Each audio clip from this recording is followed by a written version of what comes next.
Hi friends, welcome to అమ్మా channel. ఇప్పుడు నేను పాయసం చేస్తున్నానండి. మాకు ఊరి దగ్గర ఇలా చేస్తారనమాట.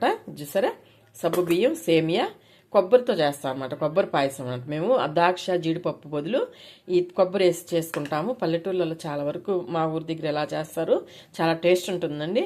చూస్తున్నారా, ఇప్పుడు నేను చేస్తాను చూడండి. ఏం లేదు, మామూలు మన పాయసం లాగే, కానీ కొబ్బరి వేసుకుంటే చాలా టేస్ట్ ఉంటుంది, జీడిపప్పు ద్రాక్ష కాకుండా.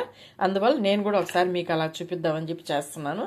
చూస్తున్నారండి, ఇదో స్టవ్ వెలిగించి వాటర్ పెట్టాను. ఇప్పుడు దీనిలో ఇదో సబ్బు బియ్యం వేస్తున్నానండి.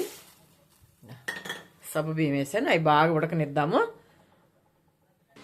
ఫ్రెండ్స్, ఇవి సబ్బు బియ్యం ఉడుకుతున్నాయి. ఈలోగా మనం ఇంకొక స్టవ్ వెలిగించుకొని పాన్ పెట్టుకొని కాస్త నెయ్యి వేసుకొని సేమియా వేపుకుంటాము. ఫ్రెండ్స్, ఇదిగో నెయ్యి వేసుకున్నాను. దీనిలో వేపుకుంటాను. ఇవి కాస్త దోరగా వేపుకుంటే మంచి స్మెల్ వస్తుంది అన్నమాట. స్మెల్ బాగుంటుంది, టేస్ట్ కూడా బాగుంటుంది. నేతిలో వేపుకుంటే కొంచెం నెయ్యి వేసి సేమియా కానీ ఇలాగ వేపుకుంటే ఎర్రదారుగా బాగా మంచి టేస్ట్ వస్తుంది. ఫ్రెండ్స్, చూసారా, ద్వారగా ఎర్రదారుగా వేపుకున్నాం కదా. ఇప్పుడు దించేసుకుంటాము. సబ్బు బియ్యం ఉడకగానే ఇవి వేసేసుకుంటాము. స్టవ్ ఆపుకున్నాం. ఫ్రెండ్స్, చూసారా, ఉడికిపోవచ్చింది. చూసారా, తెల్లగా ఉండేటి బాగా ఉడికిపోయాయి. ఇప్పుడు సేమియా వేసేస్తాం దీనిలో. బాగా ఉడికిపోయాయి కదా, చూడండి, బాగా ఉడికాయి. ఇప్పుడు సేమియా వేస్తాము. ఇదండి సేమియా.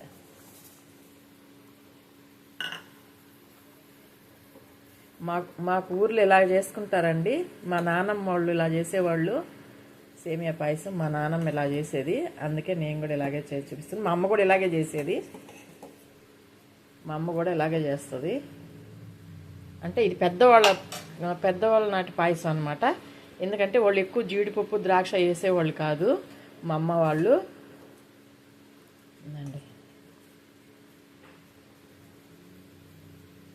జీడిపప్పు, ద్రాక్ష వేసేది లేదు మా అమ్మ. ఇట్లా కొబ్బరి వేసేది మా అమ్మ కూడాను. ఇది పెద్దవాళ్ళ పాయసం అండి. ఇది అంటే పెద్దవాళ్ళ నాటికి మేము చిన్నపిల్లలప్పుడు మా అమ్మ వాళ్ళు చేసే పాయసం. ఇప్పుడంతా ఎక్కువగా జీడిపప్పు, ద్రాక్ష వేసుకుంటున్నాము. కానీ అప్పుడు ఎక్కువ కొబ్బరి, మనం ఏదైనా పండుగ వచ్చి దేవుడికి పెట్టుకుంటాం కదండి, పెట్టినప్పుడు కొబ్బరికాయ కొడతాం కదా, ఆ కొబ్బరిని ఇట్లా చేసుకునేళ్ళు పచ్చడి చేసుకునేది కొంత, ఇట్లాగే పాయసం వేసేవాళ్ళు. ఇప్పుడు కూడా ఆ ఊరి దగ్గర అలాగే చేస్తారు. అందుకని నేను కూడా మీకు చూపిస్తున్నాను. చూసారా, ఇది సింపుల్గా ఉడికిపోద్ది సేమియా. ఫ్రెండ్స్, చూసారా, ఉడికిపోయింది సేమియా, ఉడికిపోయింది. సబ్బు బియ్యం కూడా ఉడికిపోయింది. చూస్తున్నారు కదా. ఇప్పుడు దీనిలో యాలకుల పొడి వేద్దాం కాస్త. ఇవ్వండి, కొంచెం యాలకుల పొడి వేస్తున్నాను.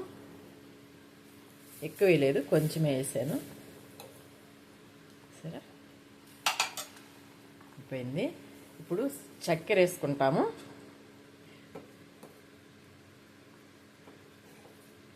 మా అమ్మ పాలు పోసేది లేదండి దీనిలో మాత్రము. ఎందుకంటే గట్టిగా ఉత్త సేమియాతో చేస్తారు చూడండి పాయసం, దానిలో అయితేనే మా అమ్మ పాలు పోసేది. ఇలాగ కొబ్బరి పాయసంలో అయితే మాత్రం మా అమ్మ పాలు పోసేది కాదు. అందుకని నేను కూడా అలాగే చేస్తున్నాను. ఇదిగోండి, సరే, చక్కెర వేస్తున్నాను. మనకి ఎంత కావాలో అంత వేసుకోవాలి చక్కెర. మరి తీపి ఎక్కువ ఉంటే కూడా తినలేము, ఎగుటు కొడుతుంది. కొంచెం ఉడకనిద్దాము. ఫ్రెండ్స్, అయిపోయింది పాయసం. చూసారా, ఇది పెద్దవాళ్ళ నాటి పాయసం, అంటే మా పిల్లల నాటి పాయసం అండి ఇది. చూడు, ఇప్పుడు కొబ్బరి ముక్కలు వేసేస్తాం దీనిలో. చూసారా, ముక్కలు వేసేసాను. ఇది కొబ్బరి పాయసం అంటారండి. మా నాన్నమ్మ చేసేది, అలాగే మా అమ్మ కూడా చేసేది. మామూలు ఉత్త సేమియాతో, సబ్బు బియ్యం వేయకుండా ఉత్త సేమియాతో కానీ చేస్తే మాత్రం మా అమ్మ జీడిపప్పు, ద్రాక్ష అవి వేసేది. ఇలాగ కొబ్బరి పాయసం అంటే మాత్రం జీడిపప్పు, ద్రాక్ష వేసేది కాదు, ఉత్త కొబ్బరి పాయసమే చేసేది. దీనిలోకి ఇష్టమైన వాళ్ళు పాలు వేసుకోవచ్చండి. నేనైతే పాలు వేయలేదు, ఎందుకంటే మీకు ఒక విషయం చెప్తాను. నేనైతే పాలు, కాఫీ, టీలు తాగనండి, నాకు అలవాట్లేదు.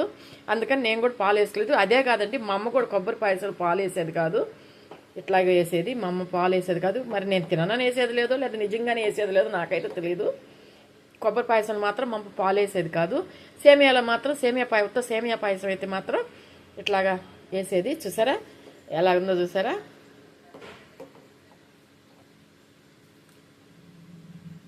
చూసారా ఎలాగుందో, చాలా బాగుంది కదా. ఇప్పుడు గ్లాసులో తీసుకుంటాము. గ్లాసులోకి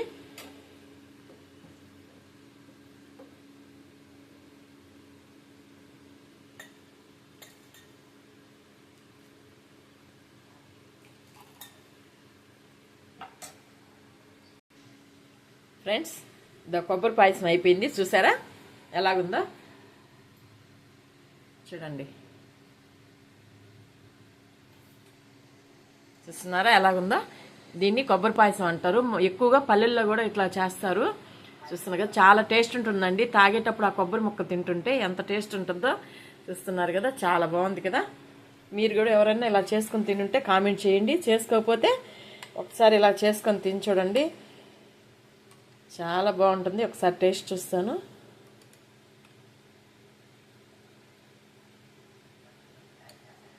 కాలిపోతుందండి వేడి వేడిగా.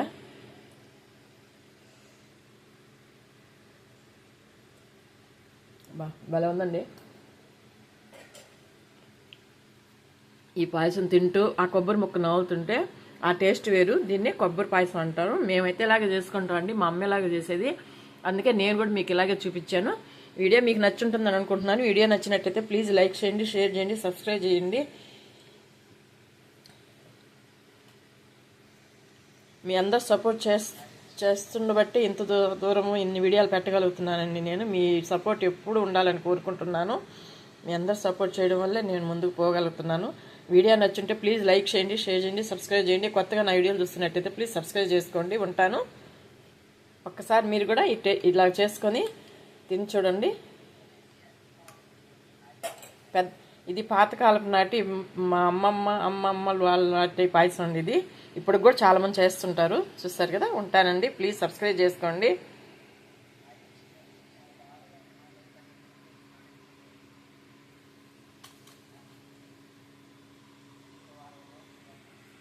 చాలా బాగుంది కదా చూడడానికి కూడా. ఉంటానండి. ప్లీజ్ సబ్స్క్రైబ్ చేసుకోండి. ఉంటాను.